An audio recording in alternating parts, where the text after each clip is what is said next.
La grossesse constitue l'un des meilleurs moments pour la femme. Cependant, depuis l'avènement du coronavirus en décembre dernier, mener à terme sa grossesse représente un enjeu. Alors, quels sont les dangers propres aux femmes enceintes? Est-elle plus susceptible de développer une forme sévère de coronavirus? Enfin, quels sont les modes de transmission de la mère à l'enfant? Éléments de réponse dans Santé Plus Covid-19. Et si on écoutait les experts avec notre docteur Moumouni Néoni, consultant en santé publique. Bonjour docteur et bienvenue. Bonjour. Alors docteur, peut-on considérer les femmes enceintes comme des personnes à risque?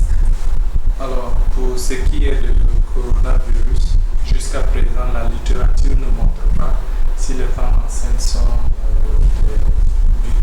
sont plus à risque que les autres.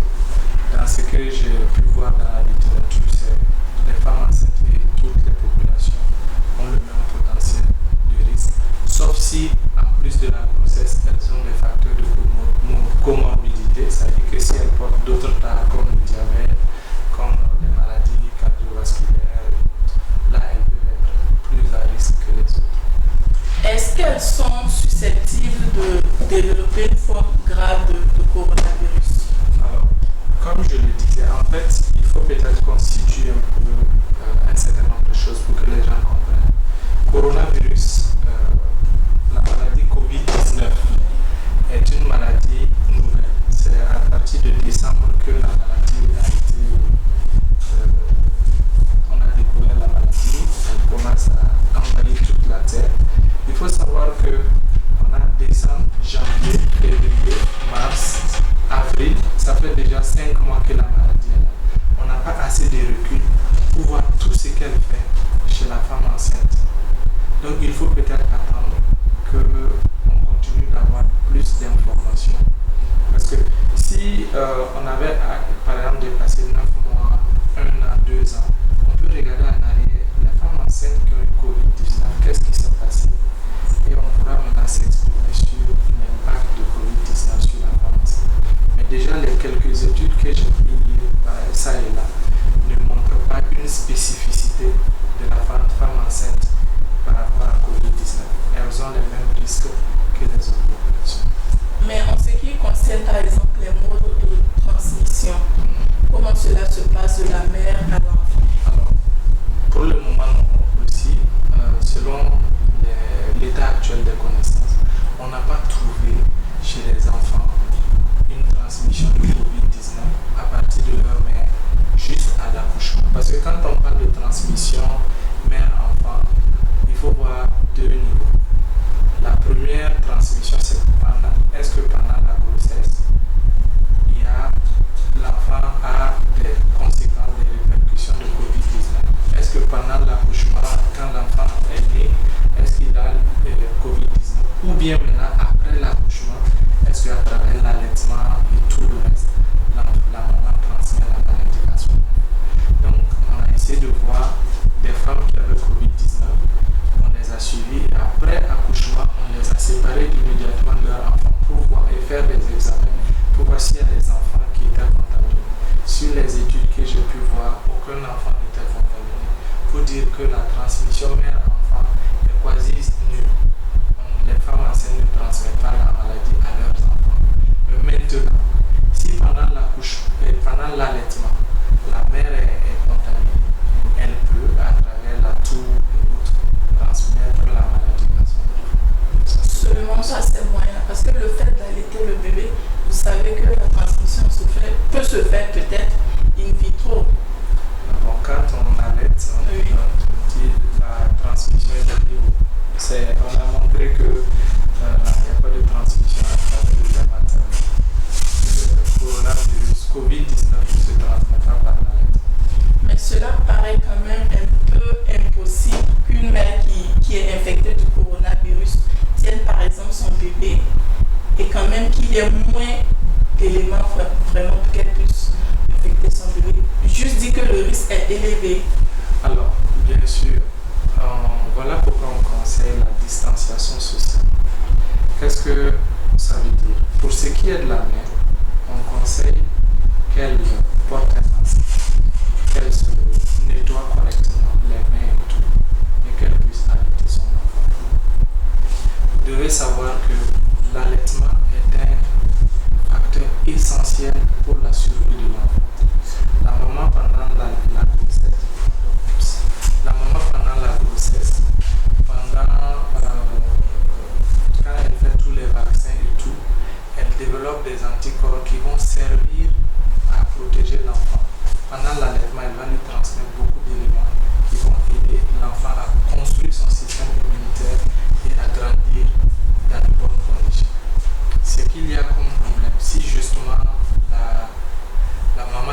pas son endroit.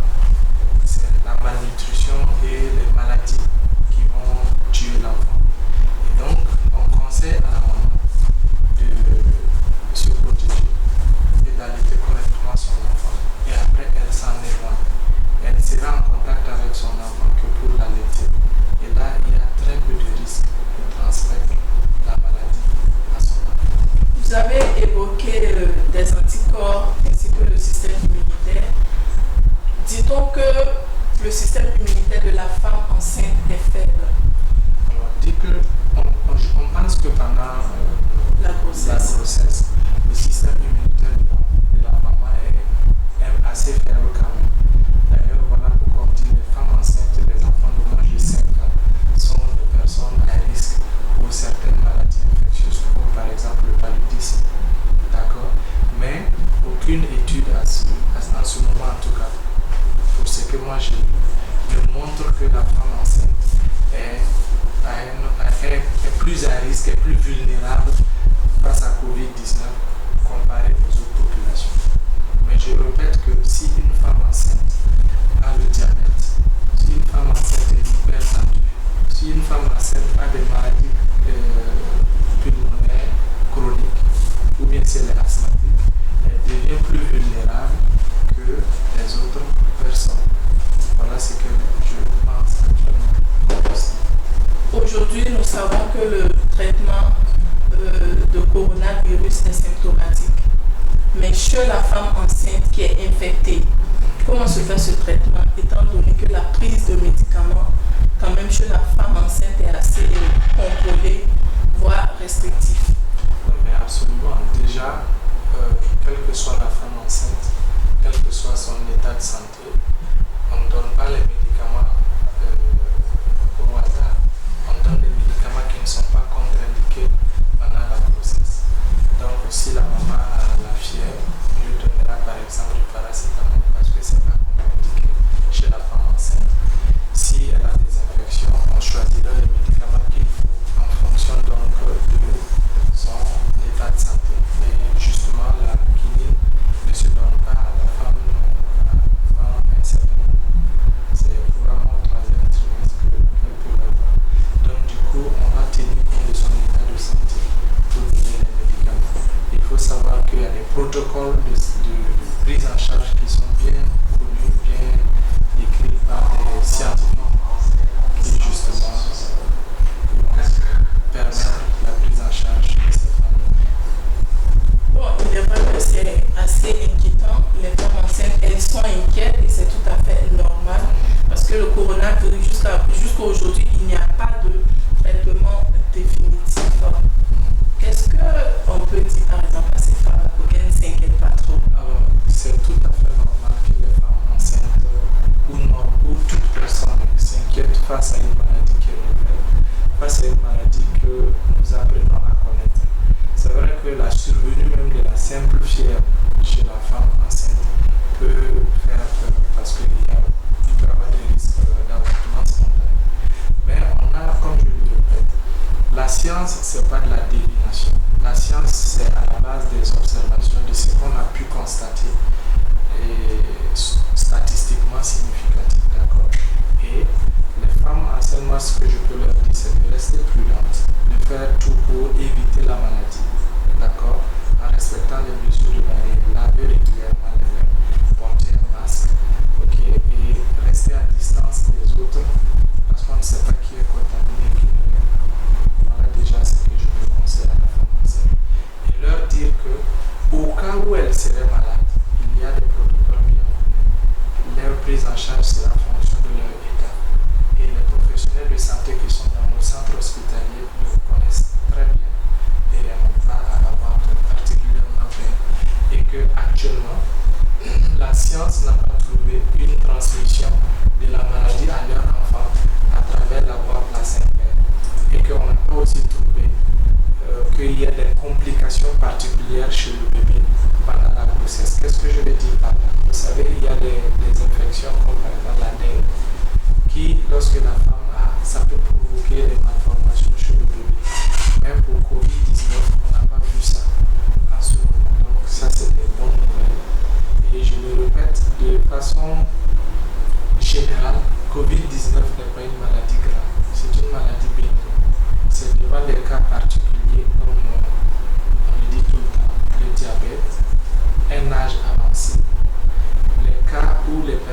sont sous anticancéreux ou bien sont sous immunosuppresseurs. Quand par exemple quelqu'un fait une transplantation d'organes, cette personne doit prendre des médicaments pour éviter de faire le rejet de l'organe transplanté. Et donc, ça diminue, en fait, ça réduit la force du système immunitaire. Et donc, du coup, c'est des gens qui justement sont à risque de faire la maladie. Mais en dehors de ces cas-là, on n'a pas trouvé que les autres sont particulièrement à risque ou particulièrement vulnérables. Évoquons à présent le cas de ces femmes qui sont enceintes et qui ne sont pas infectées. Elles doivent suivre des visites prénatales. Étant donné que le système sanitaire aujourd'hui est débordé, est-ce que ces visites-là sont faites dans de bonnes conditions?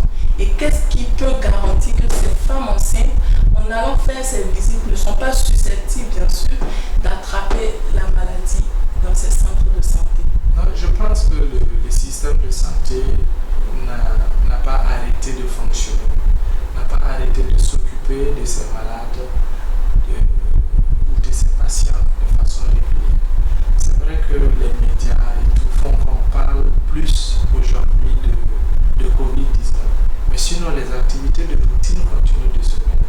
Une femme qui est enceinte, elle a un service, d'accord, où elle va faire tranquillement ses examens, sans problème. Maintenant, quand elle va y aller, le professionnel de santé va déjà porter tout ce qu'il y a comme matériel de protection. Le professionnel de santé va essayer de respecter tout ce qu'il y a comme règle de distance pour éviter justement de contaminer la patiente. Et la patiente aussi, en venant dans le centre hospitalier, va respecter les distances sociales avec les autres patients qui sont en attente pour éviter de prendre la maladie pendant l'attente. Donc tant que les règles sont respectées, il n'y a pas de raison qu'on puisse s'inquiéter. Maintenant, ce que peut-être le système de santé peut faire, c'est de donner des rendez-vous aux femmes pour qu'elles ne viennent pas s'entasser dans le hall pour attendre. Et c'est à ce moment qu'on peut réduire le risque de transmission. D'accord. Alors, est-ce que vous avez pu recenser des cas de femmes enceintes au Burkina Faso infectées? Alors, il faut savoir que quand on dit recenser, c'est dit par exemple que moi je travaille là où on fait le recensement, moi je n'y travaille pas. Je me base sur les données officielles et je n'ai pas vu de façon spécifique qu'il y a des femmes enceintes qui sont tombées malades. Mais j'ai pu lire dans la littérature aux États-Unis, en France et dans beaucoup d'autres pays, des femmes enceintes qui ont eu Covid-19. Mais bon, comme je l'ai dit encore, ce n'est pas particulièrement grave chez ces femmes, sauf si elles ont une comorbidité. Quand on dit comorbidité, ça veut dire que la personne a d'autres maladies ou d'autres facteurs de vulnérabilité. Lorsque nous prenons par exemple le cas en France où les consultations se font via Internet ou par télétravail, un truc comme ça, est-ce que vous ne pensez pas que l'on peut développer ce type quand même de visite-là au Burkina Faso? En fait, souvent, quand les gens font des propositions de la sorte, ça me fait sourire parce que c'est bien, ok, c'est bien que justement on puisse faire de la télémédecine, mais il faut d'abord avoir une bonne connexion Internet. Et combien de vos femmes enceintes au Burkina Faso peuvent s'octroyer le luxe d'avoir même un bon portable, smartphone? Très peu. Voilà, et faire justement ces consultations. Si on pouvait le faire, c'est l'idéal. Mais c'est super difficile et ça requiert assez d'avancer dans le développement, dans la technologie. Et ça requiert aussi que même les patients aient un certain niveau socio-économique et même un certain niveau d'études et tout ça pour comprendre le message. Et ça demande aussi quand même que les professionnels de santé puissent savoir communiquer mieux avec les patients pour qu'ils comprennent les enjeux, pour qu'ils comprennent leur état de santé. Et je pense que c'est l'avenir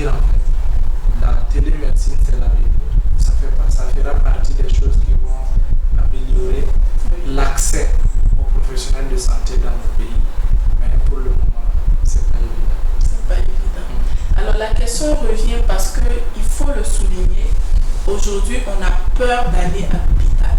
Justement, parce qu'on a peur d'aller justement prendre ce virus-là là-bas. Et si les femmes enceintes ne se dirigent plus vers les centres de santé, elles sont susceptibles, par exemple, de manifester des complications qui ne sont pas forcément liées au Covid-19. Qu'est-ce qu'on peut leur dire? Alors, il faut dire aux femmes enceintes de ne pas avoir peur d'aller dans les centres de santé. Il faut dire aux femmes enceintes que si elles respectent la distance sociale, si elles respectent, elles portent les masques et elles lavent régulièrement leurs mains et tout, elles n'ont pas à avoir peur d'aller dans les centres de santé. Et que aller faire les consultations prénatales sont indispensables au bon déroulement de la grossesse et que ça les protège, ça protège leur bébé et elles doivent réellement suivre leur consultation prénatale et appeler le médecin ou l'infirmier ou leur sage-femme qui les suit au cas où elles ont peur pour demander des explications afin de pouvoir se faire suivre et que la grossesse se passe bien. Voilà. Elles ne doivent pas s'inquiéter. C'est vraiment important que les femmes enceintes comprennent que suivre leur CPN c'est extrêmement important et qu'il n'y a pas à avoir peur d'aller dans les centres de santé si on suit toutes les règles qui ont été dictées, toutes les mesures de barrière. Avant de passer à la deuxième étape de cette émission, ce sont les quiz. Nous allons aborder une affaire quand même qui fait le buzz sur les réseaux sociaux. Il s'agit notamment de l'affaire Madagascar. Comme vous le savez, le président a officiellement annoncé la découverte d'un traitement des médicaments efficaces contre le coronavirus. Qu'est-ce que vous en pensez, docteur? Alors, vous savez, en cette période de Covid-19 où tout le monde parle de médicaments miracles, où tout le monde cherche la solution, c'est souvent assez difficile de parler de façon posée et d'amener les gens à comprendre pourquoi on émet toujours de la prudence quand on parle de médicaments miracles. Le président malgache dit qu'il y a eu de la recherche qui a permis de mettre en place ce médicament. C'est parfait. Ce qu'un professionnel de santé souhaite, c'est qu'un médicament qu'on met à sa disposition puisse soigner ses malades. Absolument. On ne peut que se réjouir. Mais on exige quand même de voir les documents qui ont permis, c'est-à-dire qui décrivent tout le processus qui a été utilisé pour mettre en place ce médicament. Si tu ne vois pas ce document, tu ne peux pas dire que le médicament est forcément bon. Mais aujourd'hui, je ne peux pas non plus dire que le médicament n'est pas bon parce que je n'ai aucun papier. Je ne peux que croire à ce qu'il a dit en disant s'il y a eu de la recherche, c'est que c'est bon. Mais il faut qu'on mette à la disposition des praticiens tout le processus, qu'on puisse expliquer quels sont les éléments qui constituent ce traitement. Parce que si je le prends et que je donne à X, ce n'est pas sûr que si je donne à Y, il va guérir. Dans la mesure où s'il y a des éléments dans ce médicament-là qui sont contre-indiqués chez une personne, je peux mettre la vie de la personne en danger. Donc, il faut un peu plus de prudence, accepter qu'on fasse de la recherche beaucoup plus avancée pour que les médicaments qui seront élaborés ne mettent pas en danger, ne compromettent pas la santé des populations dans le moyen ou dans le long terme. Parce que pour qu'on dise qu'un médicament est bon, qui peut être utilisé, souvent on prend beaucoup d'années pour l'utiliser. Quand on ne peut pas prendre beaucoup d'années pour l'utiliser, on fait ce qu'on appelle des recherches ethnopharmacologiques. Ça veut dire qu'on essaie de voir dans la communauté, est-ce que cette plante-là a été utilisée pendant des années? Si oui, on se dit, bon, si ça a été utilisé pendant des années dans une communauté et que personne n'a manifesté des signes particuliers, c'est que la plante n'est pas toxique. Ensuite, on va faire des recherches pour se dire, mais quelles sont les substances actives dans cette plante qui permettent de soigner telle ou telle maladie. Si on trouve ça, on peut maintenant avancer dans la recherche et affirmer qu'en effet, fait, cette plante soigne telle maladie et c'est à cause de telle molécule. Et c'est comme ça qu'on peut développer ce médicament. Et je voudrais vous rappeler qu'au Burkina Faso, il y a un médicament qui est assez bien dans la prise en charge de la drépanocytose qu'on appelle le FRACA, qui a été découvert comme ça. Il y a un étudiant en médecine un étudiant en sciences de la santé qui a vu ça dans une communauté dans le sud-ouest. Il est venu en parler à ses professeurs et quand ils ont testé, ils ont vu que c'était bien. Puis après des recherches, ils ont mis au point le FRACA. Donc, c'est pas qu'on dit qu'on n'a pas confiance à la médecine traditionnelle, mais on veut dire aux gens, il faut être prudent. Il faut laisser quand même les scientifiques, les chercheurs faire assez de recherche avant de s'exprimer. Si moi je dis tout de suite, oui, ce médicament est très bien, quelqu'un me demanderait sur quoi tu te bases. Je pourrais dire que je me base sur ce que le président Malgache a dit, c'est pas suffisant. Si je dis aussi que le médicament n'est pas bon, on va me dire, mais sur quoi je me base? Je ne pourrais pas répondre parce que je n'ai aucun papier qui me permet. Cependant, j'ai vu ce matin un article de la Société de médecine à Madagascar qui met en garde les gens en leur disant de ne pas utiliser le médicament, d'attendre qu'on fasse plus de recherches avant de l'utiliser. Ça, c'est pas l'OMS. Parce que quand tu parles, les gens disent oui, l'OMS fait ceci, l'OMS fait ça, ou bien que si c'était le président français qui avait déclaré ce médicament, tout le monde allait sauter. Mais ce n'est pas vrai. Même si c'est le président américain, même si c'est le président allemand, tant que nous n'allons pas voir quel a été le processus mis en place pour découvrir, pour mettre au point le médicament, nous ne pourrons pas attester que le médicament est bon. Nous ne pourrons que émettre des réserves, et ça c'est notre droit, émettre des réserves, dire attendez, quand nous allons avoir plus d'informations sur la molécule, sur les différents constituants du médicament, nous pourrons vous dire si c'est bon ou si c'est pas bon. Merci, docteur. Mesdames et messieurs, nous allons passer à une autre étape de cette émission qui sont les quiz. Et comme vous le savez, docteur, une série de questions vous est posée.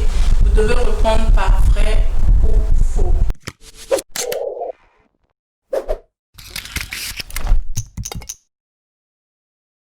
Est-ce que le virus provient d'une manipulation humaine? Alors ça aussi c'est une grande question. C'est une grande question dans la mesure où effectivement un des professeurs les plus respectés de la médecine, Luc Montagnier, qui a même été il a co-découvert le VIH avec le professeur Sanusi, qui dit que le virus a été manipulé au laboratoire. Alors, quand un scientifique arrive à faire une découverte, il le publie dans un journal scientifique. Et quand il le publie, ce journal scientifique-là prend son travail, il le soumet à d'autres scientifiques et leur demande ayez un regard sur ce que ce médecin-là ou ce scientifique a produit. Et ce scientifique, quand il va, plusieurs scientifiques vont donc devoir analyser le document et enfin dire nous confirmons ce qu'il a dit. Si le chercheur n'a pas fait ça, s'il se limite seulement à une déclaration à la télé ou à la radio, on peut dire attention, soyons prudents. C'est vrai qu'il est très fort, il a pu prouver dans le passé beaucoup de choses au niveau scientifique, mais il doit encore continuer en publiant les résultats de sa recherche dans un journal scientifique qui permettra justement de dire oui, c'est vrai ce qu'il dit ou non, c'est pas vrai ce qu'il dit. Et actuellement, moi je pense qu'on a resté prudent parce que tous les papiers à ce jour que nous avons lus nous disent que c'est pas un virus humainement manipulé, que c'est un virus naturel qui vient des animaux, soit le pangolin, soit la chauve-souris, on n'est pas très clair d'abord. Et on ne peut s'en tenir qu'à ça. La chloroquine est déclarée officiellement efficace contre le coronavirus. Vrai ou faux? Non, on n'a pas une déclaration officielle à ce jour que la chloroquine est un traitement efficace, reconnu. Non. À partir de certains travaux, on pense que la chloroquine peut aider dans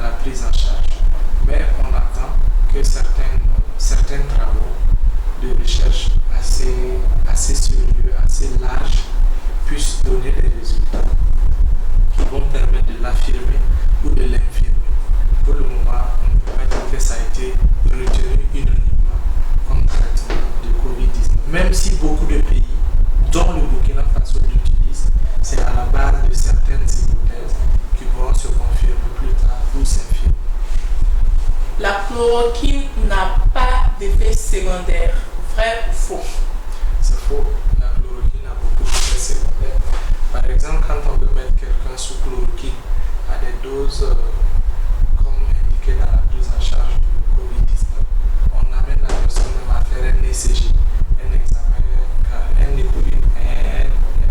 électrocardiogramme qui va permettre de s'assurer que son cœur n'a pas de problème. Parce que la chloroquine, la dose qui soigne n'est pas loin de la dose qui peut tuer. Donc, il faut faire un ECG pour savoir qu'il n'y aura pas un impact sur le cœur. La prise de la chloroquine à long terme peut avoir des problèmes au niveau des yeux. D'accord? Donc, la chloroquine a des effets secondaires.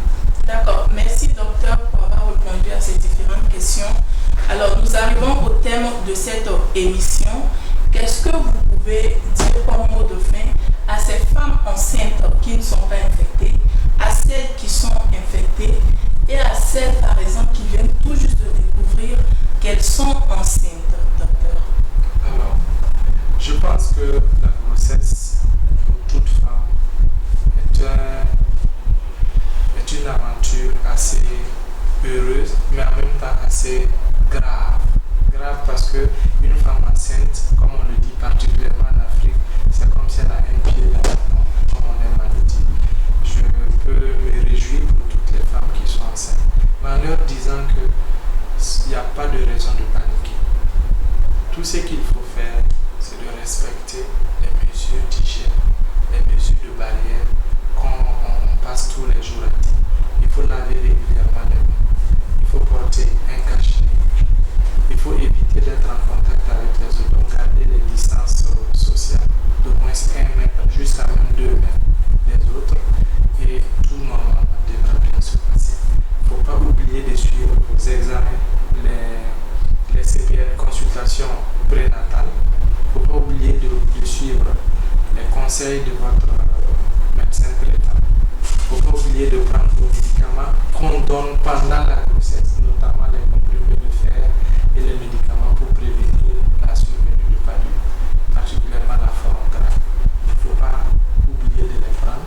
Il faut régulièrement suivre votre grossesse et tout devra bien se passer. Merci, docteur. Voilà, merci beaucoup. Mesdames et messieurs, nous arrivons au thème de cette émission. Rendez-vous mercredi prochain à 11h pour un autre programme de Santé Plus COVID-19 et si on écoutait les experts. Alors, portez-vous bien et à la prochaine.